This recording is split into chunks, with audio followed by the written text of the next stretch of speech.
You begin not in a courtroom, but under a cinema marquee. The name Gérard Depardieu glows in block letters, a promise of French artistry and larger-than-life presence. For decades, he has been a fixture of global cinema. Cyrano de Bergerac, Green Card, and countless other roles that etched him into collective memory. His figure, imposing, earthy, exuberant, was synonymous with a certain France, a myth of indulgence and intensity. Yet tonight, that glow flickers. Because in May 2025, a Paris court placed a very different label beside his name: convicted sex offender. The words sting. They reshape the legacy of a man once celebrated as a national treasure, and they drag you, slowly, into the murk of a story where art collides with accusation, where the myth of a star unravels beneath the steady gaze of justice. Welcome to 102 Hours. You're here with me in the half-dark, where voices lower and stories unravel in whispers. If you've stumbled in, searching for sleep or truth, both may arrive, though perhaps not at the same time. While you're here, take a breath. Settle your shoulders. If you like, drop your location and local time in the comments. I always love to know where in the world you're listening from. And before we tiptoe further into tonight's tale of stardom and scandal, a gentle reminder. Like and subscribe, so this quiet corner of crime and mystery finds its way back to you. The case of Gérard Depardieu is not fiction. In March 2025, he stood trial in Paris, accused by two women of sexual assault committed during the filming of Les Volets Verts in 2021. He denied wrongdoing. He claimed his only physical contact, a grip at the hips, was accidental, the reflex of a man trying not to slip. But in May, judges rejected his account.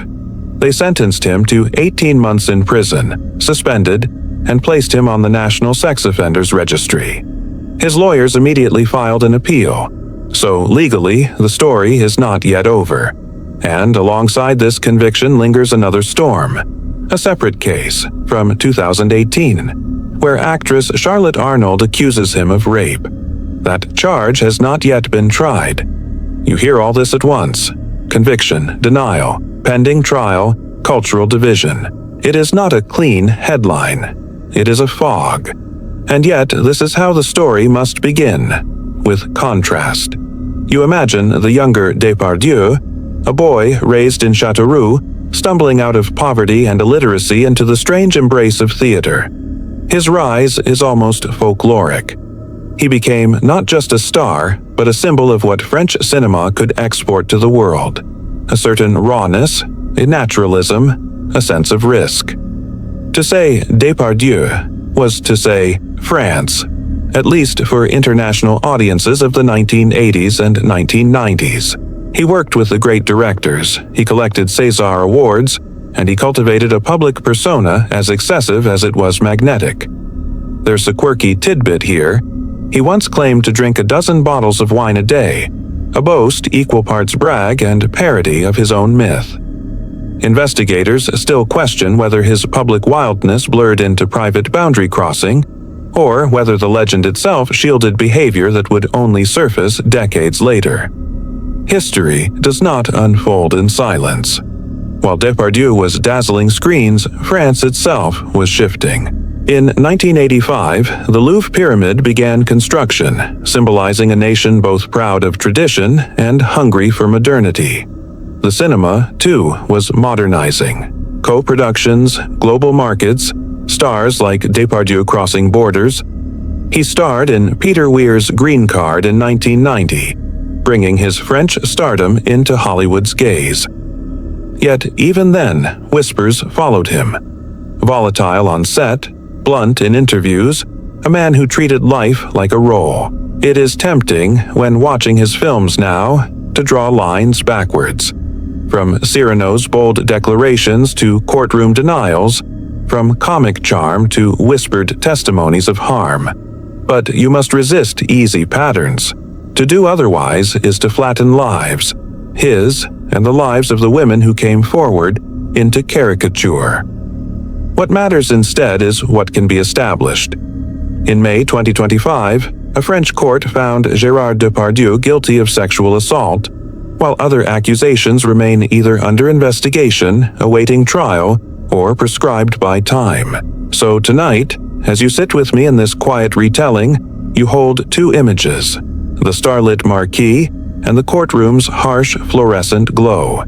Between them stretches a chasm. The outline of this series will guide you into that gap, step by step.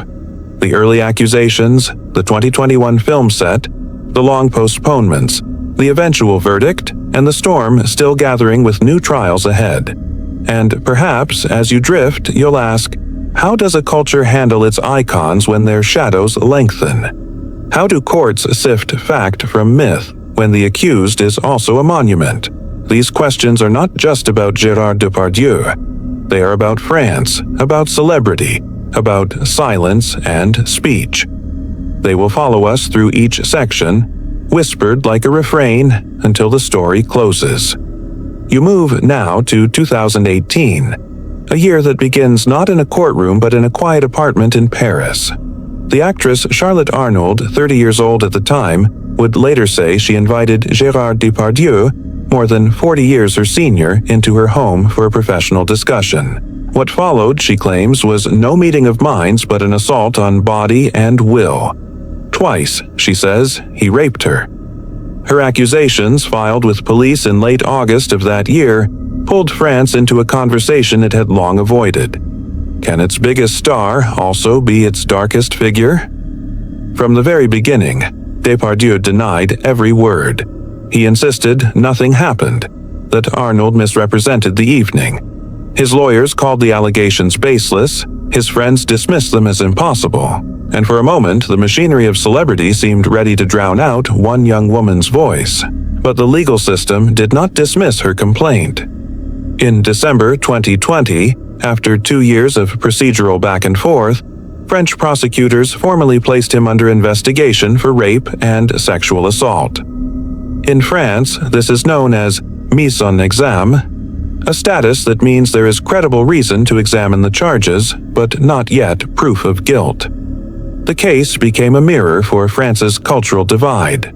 Some saw Arnold as part of a global wave of women breaking silences, echoing the Una Wastrich Me Too movement that had erupted a year earlier. Others saw her accusation as a targeted strike against a man who symbolized French artistry itself. You imagine heated dinner conversations in Paris apartments, the clink of wine glasses punctuating debates. Protect the artist or believe the actress. Investigators still question whether the nation's reverence for its stars has slowed justice, or whether it is simply the grinding pace of French courts that stretched the case into years. History swirls around 2018. Globally, that was the year the Cathedral of Notre Dame celebrated its 855th birthday. Still whole and unburnt, a reminder of resilience and continuity. In contrast, French society was beginning to reckon with fragility.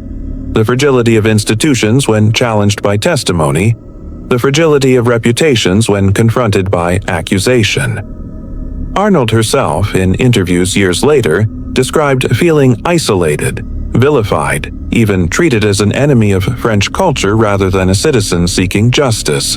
It is a striking inversion. The accused bathed in public sympathy, the accuser forced into defensive silence. And yet, whispers multiplied. In April 2023, the newspaper Le Monde published an investigation in which 13 women accused Depardieu of sexual violence or harassment. Their stories stretched across decades, sets, and cities. Many of those incidents were too old to prosecute, but together they cast Arnold's claims in a broader light. Where once her voice felt solitary, it now sounded like part of a chorus.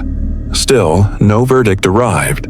The rape investigation pressed on, evidence gathered, hearings held, until finally, in September 2025, a French judge announced what Arnold had been waiting for. Depardieu must stand trial. It is important to pause here in this second section to stress the distinction. Unlike the 2025 conviction for sexual assault on a film set, Arnold's allegations remain unproven in court. They are serious, they are pending, and they will be judged in the months ahead. Legally, Gérard Depardieu is presumed innocent until proven guilty. Ethically, the story cannot pretend otherwise. What you can say is this: Arnold A.'s courage to speak in 2018 was the first public crack in the facade of untouchable stardom. Without her, it is unclear whether later investigations, testimonies, or even convictions would have emerged. There's a quirky detail that almost jars against this heaviness. Depardieu, during these same years, was making headlines for his eccentric lifestyle choices. He had acquired Russian citizenship in 2013, supposedly after a tax dispute with France, and by 2018 he was living between Paris, Moscow, and provincial French towns. He even appeared in Russian propaganda videos.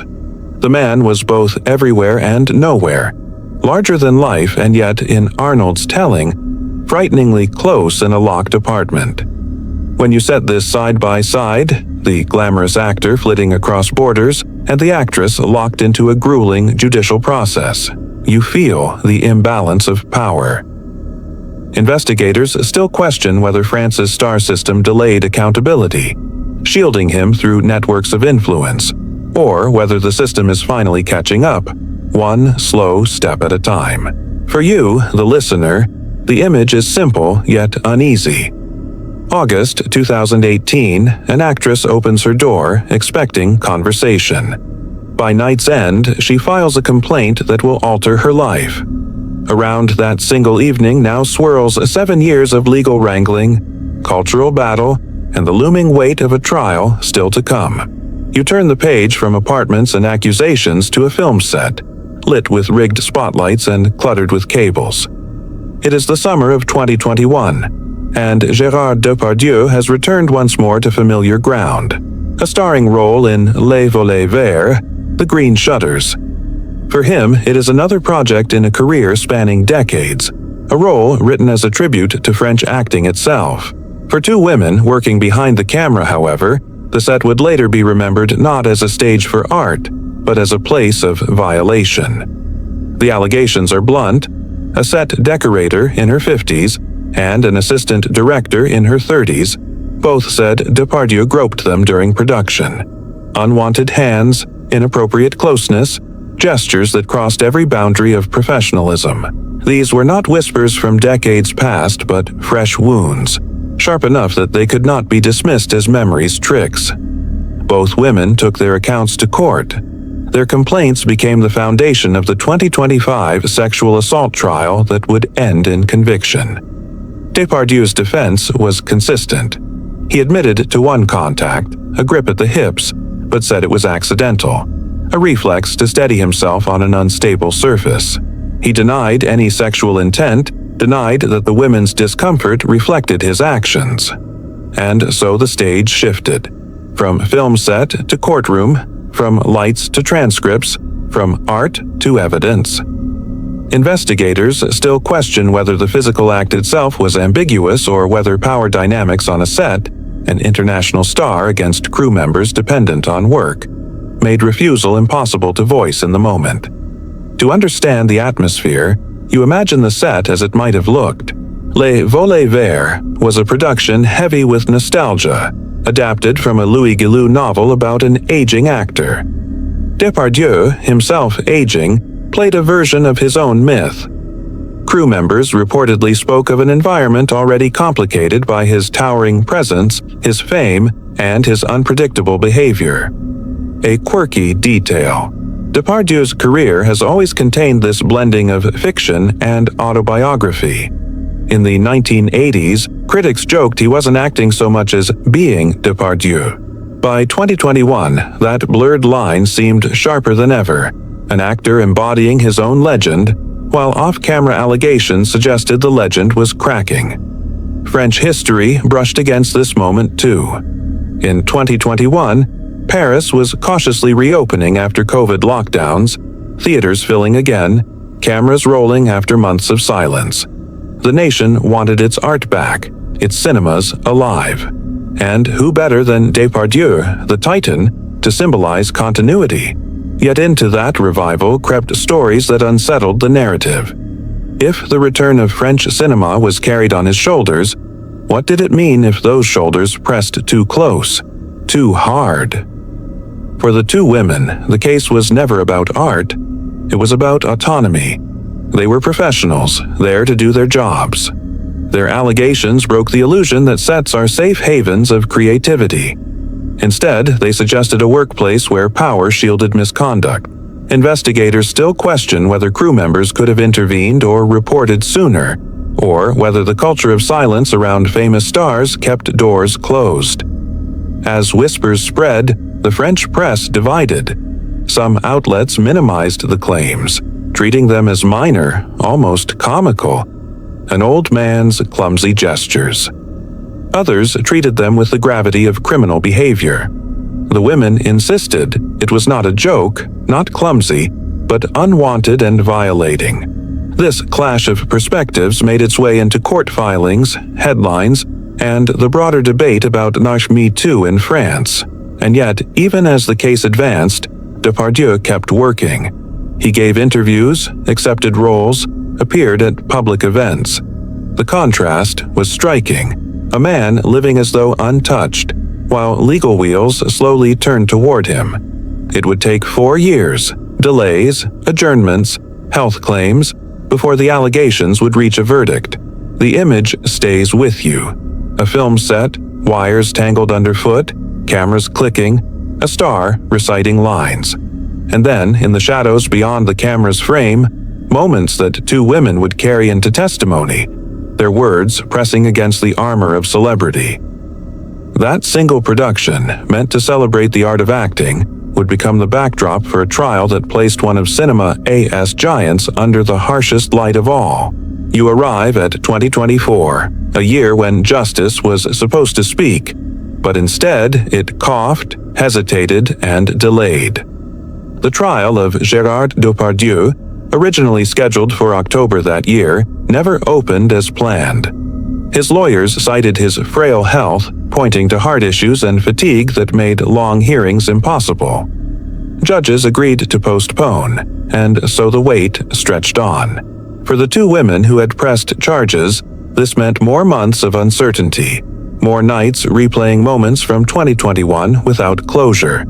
You imagine them checking calendars, circling new dates in pencil, erasing them again when courtrooms fell silent.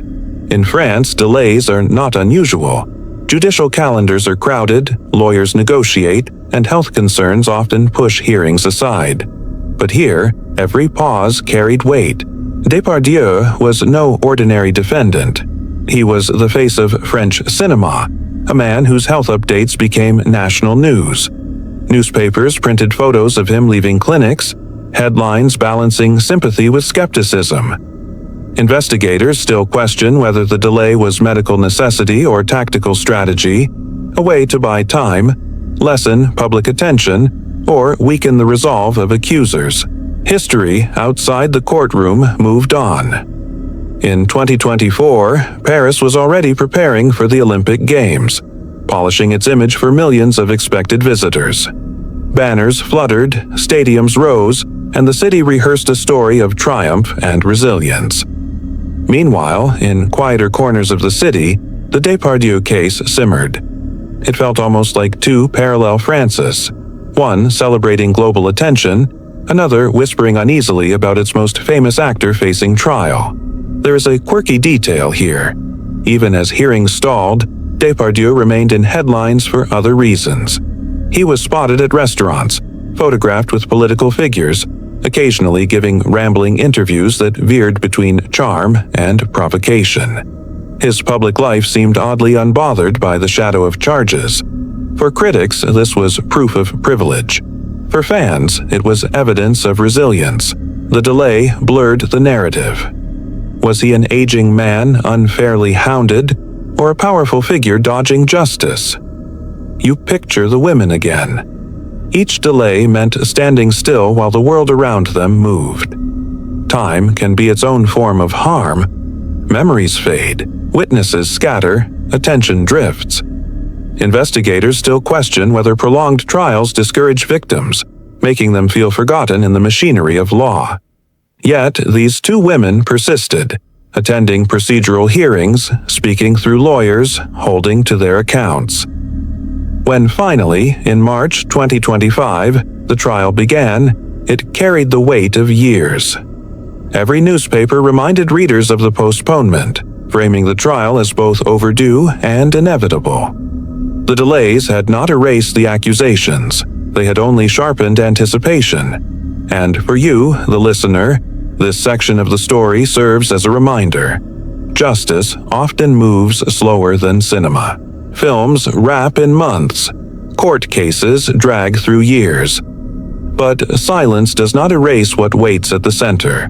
So you leave 2024 behind, hearing the echo of erasers on calendars, the soft shuffle of postponed hearings, postponed but not forgotten. You step through the heavy wooden doors of the Paris Tribunal in March 2025. The air is stale, the benches polished by decades of shifting witnesses, journalists, and defendants. Gérard Depardieu enters, not as a titan of cinema, but as a man under oath. Cameras click outside, but here, in this solemn chamber, the rules are different. No applause for Cyrano, no laughter for his comedies. Only procedure, testimony, and the fragile clash between memory and denial. The prosecution lays its foundation with clarity. Two women, each professional crew members on Les Volets Verts, accuse Depardieu of sexual assault. Their statements are read, their accounts unwavering. Groping on set, unwanted touches, the weight of power pressed into physical form. They describe a set where refusal was unthinkable, where saying no risked not just embarrassment, but career consequences. The words are stark, and as they echo in the courtroom, you sense the tension between art and accountability. Depardieu's defense, however, is equally firm. His lawyers present him as clumsy, elderly, perhaps careless but not criminal. He himself admits to grabbing one woman's hips, but insists it was reflex, a moment of instability, not desire. "I was slipping," he explains, his voice carrying the cadence of a man used to commanding attention. He denies intent, denies assault. And here lies the crux. Was it a stumble or an abuse? Investigators still question whether intent can ever be measured in such cases, or if the act alone is enough to constitute violation under French law. You imagine the faces in the room. Journalists scribbling notes, supporters whispering prayers, skeptics shaking heads. In French trials, there is no jury. Only professional judges who must weigh evidence with precision. They ask pointed questions, pressing both witnesses and defendant. The process is less theatrical than in Anglo-American courts, but no less dramatic. Every word carries legal consequence. The women's lawyers point to consistency in testimony, to courage in facing a man as powerful as Depardieu. They remind the court that workplace safety applies even on glamorous sets, that fame is not a shield. Defense attorneys counter with character witnesses, praising Depardieu's artistry, suggesting misunderstanding rather than malice. They raise doubts, hint at exaggeration, painting the picture of an actor whose gestures might be misread through the lens of suspicion. Outside the chamber, the press surges. Headlines split down familiar lines. National icon humiliated in court versus voices of women finally heard. France, once again, finds itself divided, with debates on television panels, in cafes, and across social media. Some frame it as an overdue reckoning, others as persecution of a cultural hero. The trial becomes more than testimony. It becomes a referendum on what France values more, art or accountability. A quirky detail breaks the tension. During a recess, a reporter notes that Depardieu, ever eccentric, sipped water from a bottle he had wrapped in a napkin, muttering about germs. Even here, even now, his idiosyncrasies remind onlookers of the larger-than-life persona that once charmed audiences. But the charm cannot soften the charges.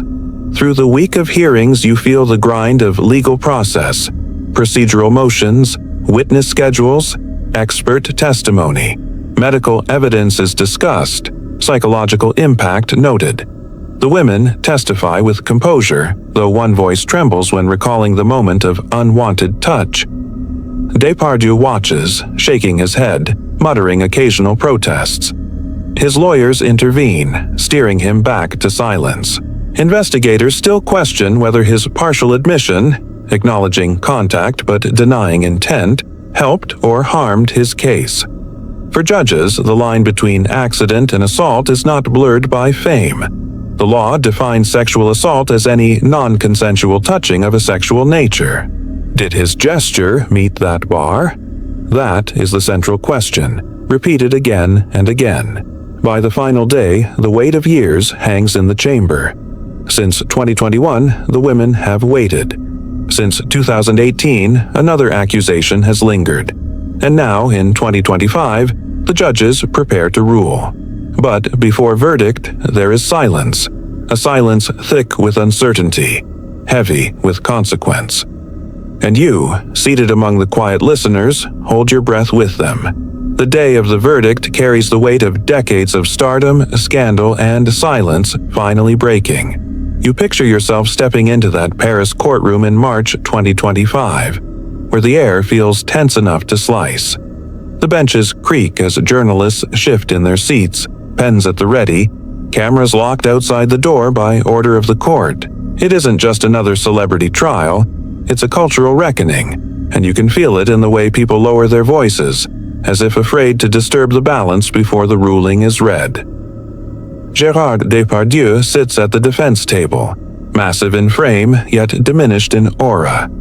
He looks older, drained, his usual larger-than-life presence shrunk by the years of accusation and scrutiny. His lawyers, sharp-suited and serious, whisper rapidly in his ear. Across from him, the women who came forward, no longer anonymous shadows but recognized by law, wait with tightly clasped hands. Their journey from allegation to testimony to this moment has taken years, and now justice hangs on the judge's words. The room stills as the presiding judge begins to speak. His voice is even, deliberate, drained of any drama.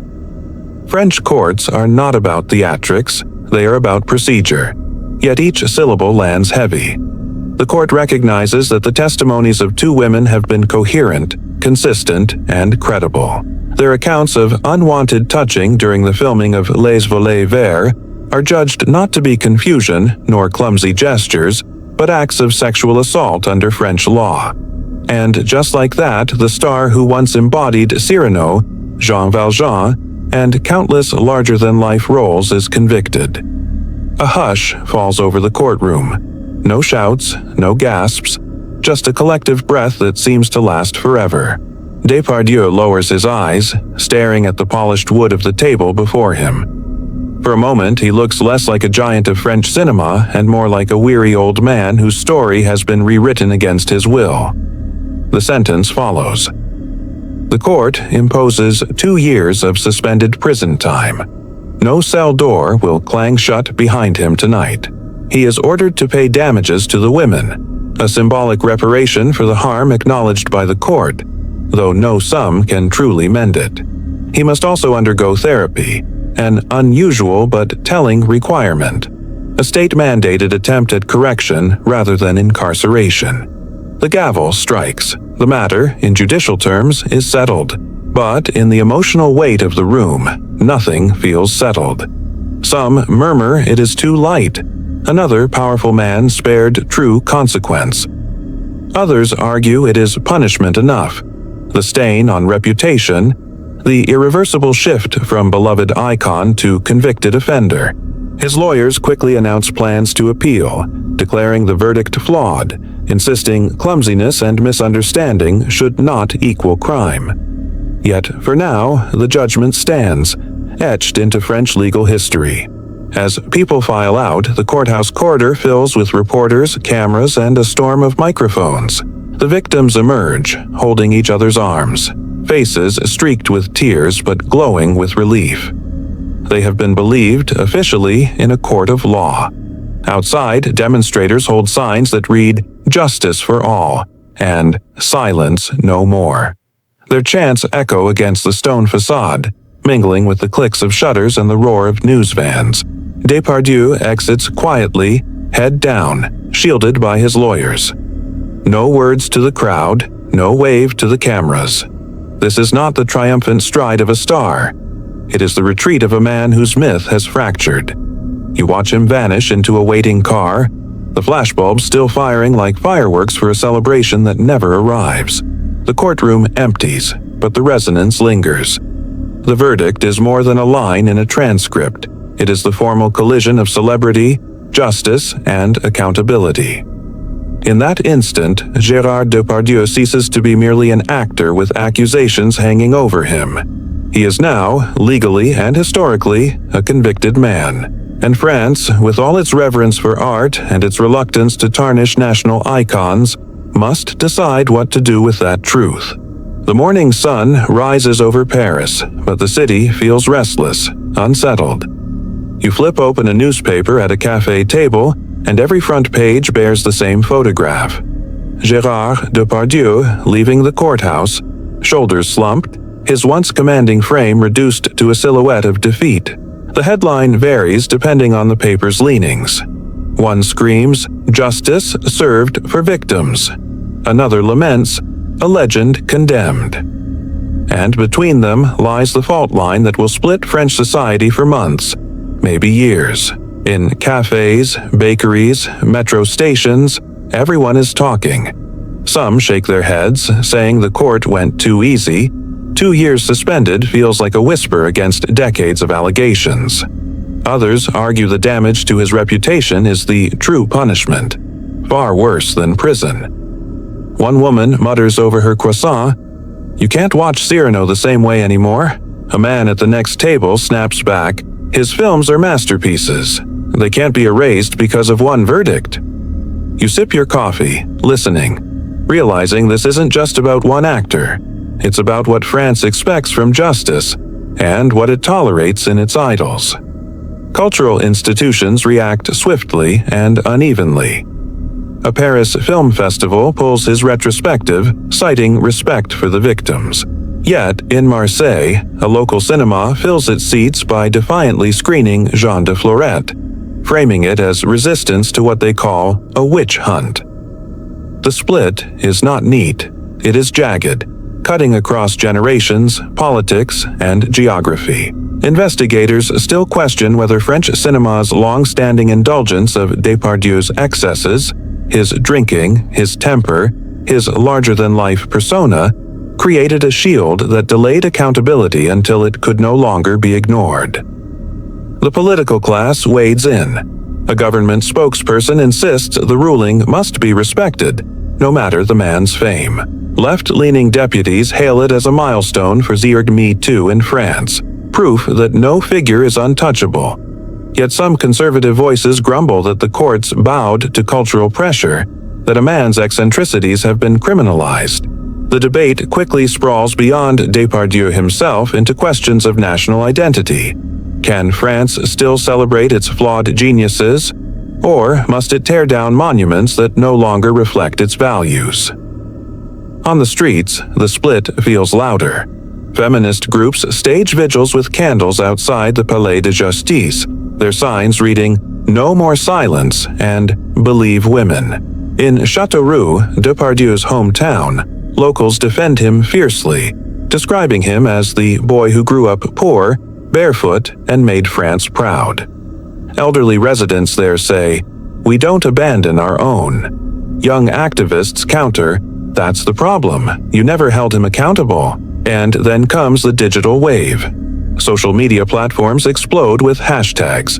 Critique Justice, Pour les Victims climbs alongside, You soutien Depardieu.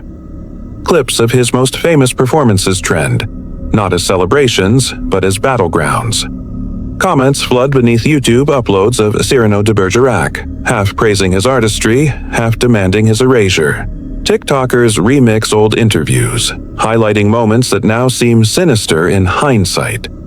The meme factories churn, and the tone oscillates between biting satire and raw anger. Internationally, the story plays differently. Anglo-American outlets label it France's Weinstein moment. Italian and Spanish commentators focus on the irony of a European cultural giant felled by allegations of conduct once whispered but never proven. Even in Hollywood, where Depardieu once dabbled, the case is seen as another marker of a global shift. The myth of untouchable men is cracking. By the week's end, it becomes clear Gérard Depardieu is not merely an actor convicted of sexual assault. He is now a symbol of France's struggle to reconcile admiration for genius with demands for accountability, of a society divided over whether to preserve or dismantle its legends.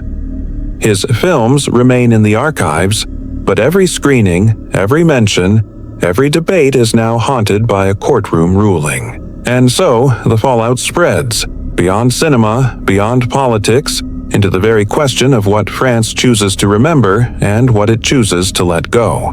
When the gavel falls and the verdict is announced, your attention drifts away from the defendant and the clamoring press. Instead, you find yourself drawn toward the women at the heart of this case. The accusers whose testimonies carried the weight of years, the ones who stood against Gérard Depardieu and refused to be erased by the size of his shadow. Their faces in that courtroom do not speak of triumph, they speak of release. It is the release of finally being believed, of knowing that a system often tilted against victims has, for once, leaned their way. In the weeks that follow, their voices reach the public in fragments, brief statements, cautious interviews, written reflections. They are careful with their words, as if mindful that every syllable will be dissected. One of them says, in a voice both trembling and resolute, "I wanted truth, not revenge. I wanted to stop living with this silence."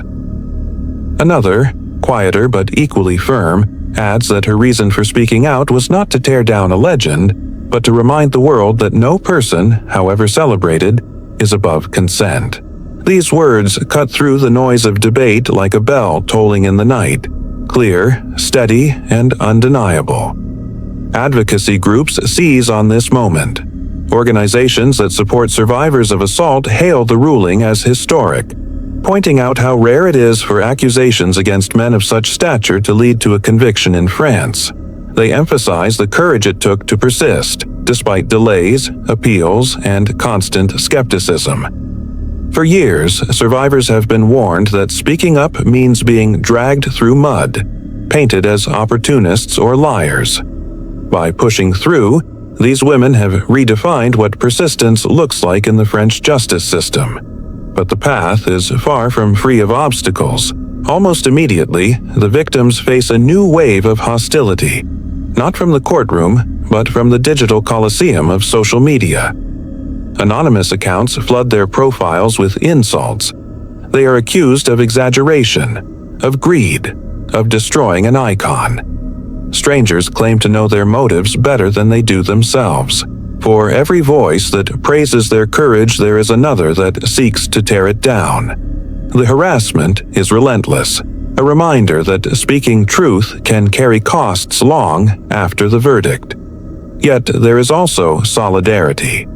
Feminist collectives amplify their statements, creating safe channels for support. Public figures step forward, acknowledging that without these women, the culture of silence would have remained intact.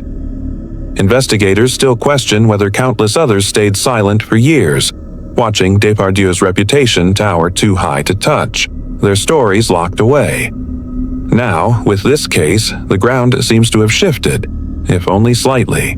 Their bravery resonates far beyond the courthouse. On college campuses, young women cite the trial as proof that their voices might matter. In workplaces, discussions unfold about harassment and accountability. Conversations once whispered, but now spoken aloud. International media frame the accusers as part of a lineage of women whose persistence reshaped not only their own lives, but also the public discourse of entire nations. Through it all, the women remain steady. They do not overstep into spectacle, nor do they vanish into silence. They stand in that delicate space between vindication and vulnerability, where justice has been served, but scars still linger. Their presence is a reminder that the Depardieu trial is not only about a man's downfall, but also about the resilience of those who confronted him. In their voices, sometimes raw, sometimes weary, always resolute, you hear the truest echo of the trial. It is not the thunder of celebrity scandal, nor the frenzy of media headlines. It is the quiet, enduring sound of survivors insisting on their dignity. You step into a cafe in Paris, and the chatter feels different. It is not about politics or football, but about one man, Gérard Depardieu. The verdict reverberates across the country, and suddenly, everyone has an opinion. What once felt unshakable, the place of a national icon, has become the subject of bitter, polarized debate. On the streets, some defend him fiercely. For them, Depardieu remains a towering figure, a man who carried French cinema to international heights. They argue that the accusations are exaggerated, that his behavior, however crude, was part of his eccentric persona. You hear one patron mutter, "He is rough, yes, but he is Gerard. We cannot erase him." To them, the court has tarnished not just a man, but an entire cultural legacy. But across from them, voices rise just as strongly. Supporters of the victims call the verdict overdue justice, a long-delayed acknowledgement of abuses that the industry and the public ignored for decades. For these critics, Depardieu is no longer an artist but a symbol of impunity, of how fame insulated powerful men from accountability. Online, hashtags trend demanding stricter protections for women in the arts and harsher penalties for those who abuse their influence. The generational divide is striking. Older fans recall him as Cyrano, Obelix, or the lover in Green Card. They speak with nostalgia, reluctant to let go of the actor who embodied their youth. But younger audiences, raised in the era of Me Too, are less forgiving. To them, his case is not about nostalgia, but about principles. They demand that culture stop excusing predatory behavior just because it comes wrapped in talent or charisma. The media seizes on the rift. Headlines dissect every angle. Can art be separated from the artist? Is France facing its Weinstein moment? A nation divided over its greatest actor. Television debates grow heated, with cultural critics clashing against defenders of artistic freedom. At times, it feels less like a discussion of one man than a referendum on French identity itself, whether the country is willing to confront uncomfortable truths about its icons. Internationally, the reactions ripple outward. Foreign newspapers treat the story as both scandal and spectacle, the fall of a cinematic giant. In Italy, which once celebrated him as an honorary citizen, some question whether they turned a blind eye to his behavior. In Hollywood, the case is held up as proof that no star is untouchable, not even in France, where reverence for artistic genius often eclipses scrutiny. Within France, the debate spreads into homes and classrooms. Teachers find students asking if it is still acceptable to study Depardieu's films. Parents argue over whether to show their children Jean de Florette or Cyrano. The question is no longer simply legal, it is cultural, personal, intimate. How do you reconcile fond memories of a performance with the knowledge that the performer has been convicted of violating others? And then there are the victims. Their courage in coming forward is acknowledged by some, dismissed by others. Supporters praise them for breaking the silence and forcing a reckoning in a society where power often silenced dissent. Skeptics, meanwhile, accuse them of destroying a man's reputation even after the court's ruling. The hostility reveals how fragile progress remains, how justice in the courtroom does not always translate into justice in the court of public opinion. For France, the trial is more than one man's downfall. It is a mirror held up to the nation. Do you cling to the myth of the larger-than-life artist, or do you accept that brilliance does not excuse harm? The public reactions show no easy consensus. In cafes, on television, online, and in living rooms, the debate continues. Gérard Depardieu, once the unifying face of French cinema, has become the lightning rod for a culture struggling to decide what it values more: art without accountability or accountability without exceptions. You wander past a cinema in Lyon, its glass facade lit with posters from the Autumn Film Festival. Yet something feels missing. For decades, Gérard Depardieu's face was unavoidable. An oversized profile, a signature grin, the promise of gravitas in every frame. Now, his absence is more noticeable than his presence.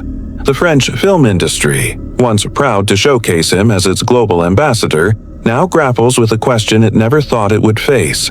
What happens when your greatest star becomes your greatest scandal? The first tremors appear in production offices. Projects in development suddenly stall. A romantic drama where Depardieu was slated for a cameo quietly replaces him with a younger actor. A historical epic, once tailored to his commanding screen presence, is put on indefinite hold.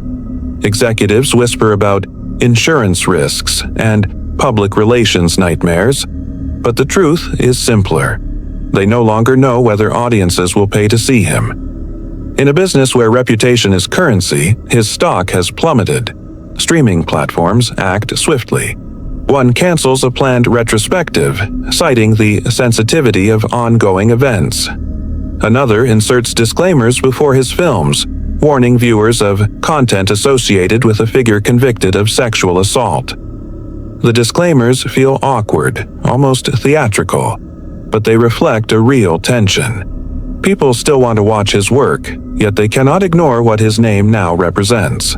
Investigators still question whether these gestures are genuine accountability or just branding exercises designed to shield corporations from backlash. Art house theaters and festivals face their own dilemmas. Some strip his films from their schedules, declaring solidarity with victims. Others resist, arguing that art exists independently of the artist. In Marseille, a small festival director makes headlines by insisting, "We show cinema, not sainthood." The screenings sell out, but not because of celebration. Audiences arrive out of morbid curiosity, eager to see what kind of genius can coexist with such disgrace. The atmosphere is tense, like watching through a lens cracked down the middle. For actors, the verdict cuts even deeper. Younger performers speak out, demanding systemic changes in casting culture and stricter protections on film sets. A few older colleagues release cautious statements, expressing sorrow for the victims while acknowledging their own silence. Yet others defend him, citing decades of camaraderie and generosity. Their loyalty sparks outrage. To many, it sounds less like affection and more like complicity, proof that the industry shielded him for too long. Directors face a different challenge. Several of France's most respected auteurs built masterpieces around his persona. Do they still claim those works as triumphs, or do they now carry a blemish that cannot be ignored? A once proud filmmaker admits in an interview, "I cannot imagine French cinema without him, but I wish I had tried." His words capture the industry's paradox. Depardieu is everywhere, and yet now everyone wishes he weren't. Award bodies become battlegrounds.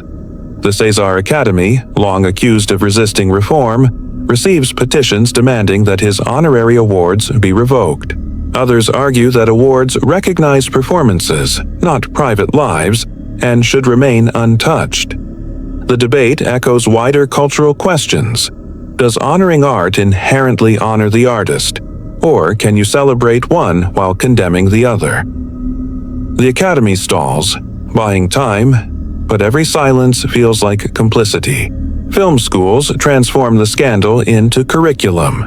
Students dissect the case not just as gossip, but as a cautionary tale about power and accountability. In lecture halls, professors ask, should future generations still study his Cyrano monologue, or does the knowledge of his actions distort its meaning? Students debate fiercely. Many younger voices insist that admiration without scrutiny is dangerous, that separating art from artist is a luxury victims cannot afford. For them, Depardieu is less a model of technique than a case study in unchecked power. Internationally, the ripples extend far beyond France. Italy, which once granted him honorary citizenship, faces backlash for celebrating him so uncritically. Hollywood, which flirted with him during his green card years, erases him from nostalgia pieces about cross-Atlantic stardom. Distributors in Asia and Latin America hesitate to buy French films featuring him, fearing boycotts or bad press.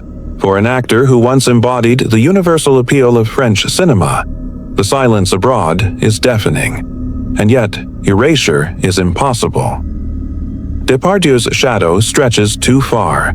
With over 200 films, he occupies an entire chapter of French cinematic history.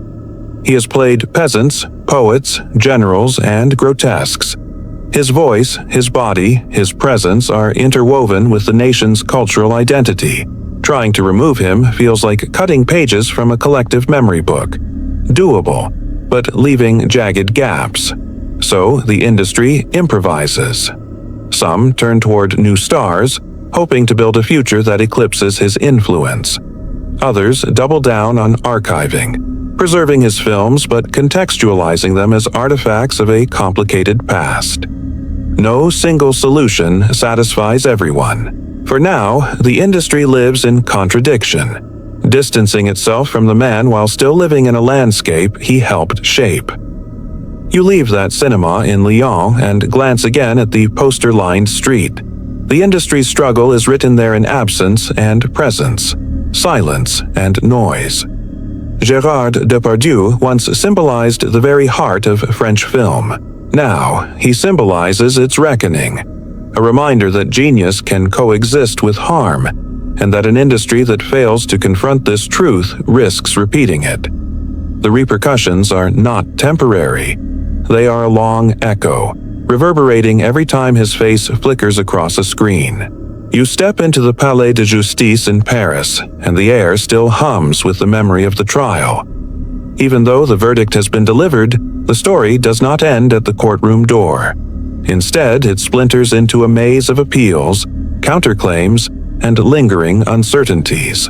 For Gérard Depardieu, the legal chapter is far from closed, and for France, the aftershocks ripple through every corner of its judicial landscape. Depardieu's defense team moves quickly.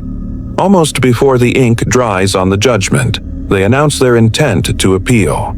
It is a familiar tactic in high-profile cases, but here it carries an extra weight.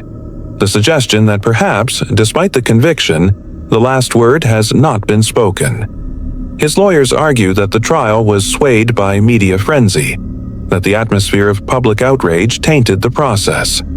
In press conferences, they portray him as a victim of a cultural climate that demanded a scapegoat. Whether the appeal will succeed remains uncertain, but it ensures that the case will not fade quietly. For the victims, the appeals process feels like reopening a wound. Some brace themselves for another round of scrutiny, their credibility once again on trial. Others find solace in the fact that the conviction itself already represents a victory, proof that the system can hold even the most powerful accountable. But the delays, the filings, the slow churn of legal procedure, all of it tests their patience and resilience. Investigators still question whether the system, by dragging out cases for years, unintentionally discourages victims from coming forward at all. The state itself must respond. Prosecutors defend the integrity of the original trial, pointing out that evidence was carefully weighed, testimony cross-examined, and the ruling grounded in law. They reject the idea that this was a trial by media. Yet, the very need to assert this reveals a vulnerability. France knows its judicial system, though proud of its independence, cannot entirely escape the pressures of public opinion. Meanwhile, other accusations continue to hover. Separate complaints from women outside the main trial raise the possibility of additional proceedings. Journalists dig into decades of rumors and incidents, piecing together a pattern of behavior that, while not always prosecutable, paints a troubling portrait. Each headline fuels speculation about whether more cases will surface, whether Depardieu's legal troubles have only just begun. Lawmakers take notice. In the Assemblée Nationale, debates ignite over workplace protections in the arts and reforms to sexual assault statutes. Some propose stricter guidelines for reporting misconduct on film sets. Others push for speedier trials to prevent drawn-out sagas that wear down victims. The Depardieu case becomes a catalyst, not unlike the Weinstein scandal in the United States, a test of whether the law can adapt to systemic abuse of power. Outside of Parliament, activist groups seize the moment. Women's rights organizations organize marches demanding stronger accountability mechanisms. Petitions call for blacklists of convicted abusers, ensuring they cannot work in the industry again. Yet opponents caution against what they call trial by cancellation, warning that due process must remain paramount. The tension is clear: how to balance justice for victims with the rights of the accused in a society increasingly sensitive to power dynamics. Even internationally, the legal reverberations are felt. Countries that once welcomed Depardieu with honorary citizenship or festival accolades quietly reassess their stances. Italian newspapers debate whether revoking honors is a matter of law or symbolism. In Canada, critics question whether his past performances in Québécois cinema should still be celebrated at national institutions. The trial, though French at its core, becomes part of a global conversation about justice, fame, and accountability. And through it all, Depardieu remains defiant.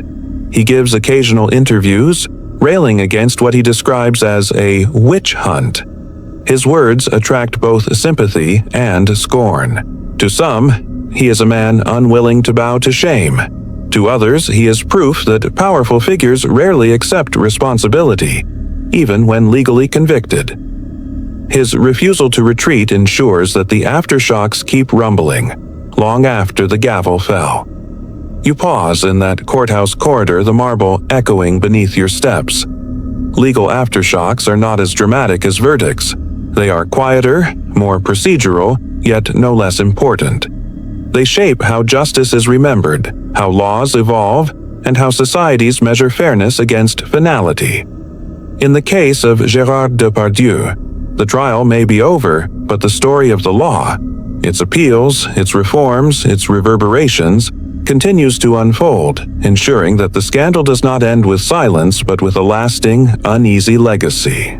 You sit with a glass of wine in hand, a French classic playing softly on television, and the face of Gérard Depardieu flickers across the screen. Once, this moment might have been simple, an evening wrapped in nostalgia, a reminder of French cinema at its boldest and most ambitious. But now, in 2025, the image feels complicated.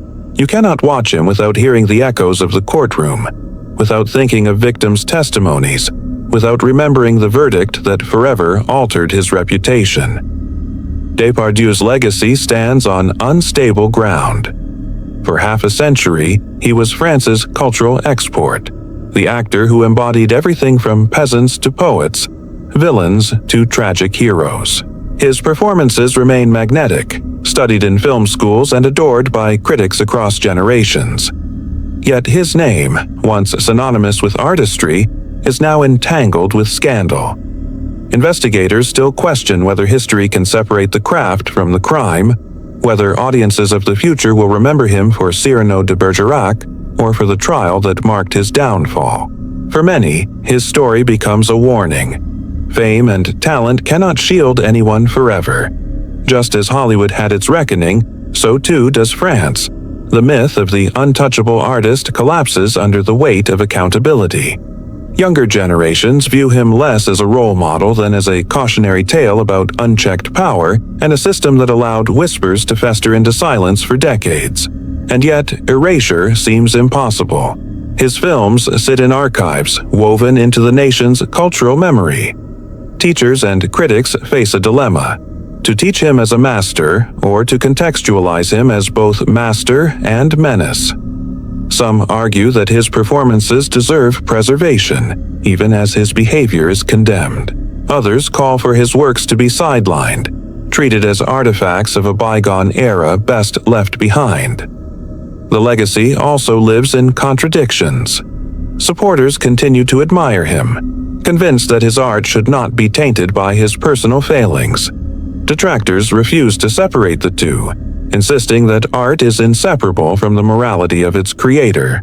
And in between lies a public, weary and divided, unsure how to mourn the loss of an icon without disrespecting the voices of those who suffered. For France, the case becomes more than one man's story. It becomes a cultural mirror. It forces a reckoning with questions of accountability, memory, and justice. Can a nation continue to celebrate the beauty created by someone found guilty of causing harm? Or must it learn to admire cautiously, acknowledging talent while never forgetting the cost? You take another sip of wine and glance again at the screen. Depardieu is reciting lines of passion, his voice booming with that familiar gravitas. The performance is still captivating, but it feels different now, wrapped in shadows. His legacy, like the man himself, remains larger than life, but forever fractured. What endures is not a simple celebration, nor a clean condemnation, but a reminder. Even the brightest stars can cast the darkest shadows. So here you are, at the end of a long and heavy story. You've walked through stardom, accusations, trials, and the tangled aftermath of a man whose presence once defined French cinema. Gérard Depardieu's life and career remind you that fame does not insulate anyone from consequence, and that cultural icons, no matter how towering, are not immune to accountability. This has been a story not just about an actor, but about the society that surrounded him, about how audiences, industries, and institutions struggle when the people they once adored are revealed to have harmed others. And perhaps it is also about you, how you process memory, nostalgia, and justice when they collide. As you lie back now, let yourself breathe. Think of the way stories ripple outward, how a trial in Paris can spark debates across continents, how one man's fall can force an entire industry to question itself. These echoes remind you that accountability, though painful, is a step toward a more honest cultural memory. You close your eyes, and the sound of applause lingers faintly in your mind. Not for him, not for the man whose reputation lies fractured, but for the people who spoke out, for the system that listened, however imperfectly, and for the possibility that tomorrow, stories will be told differently. Rest easy tonight knowing that even in shadows, truth has a way of breaking through.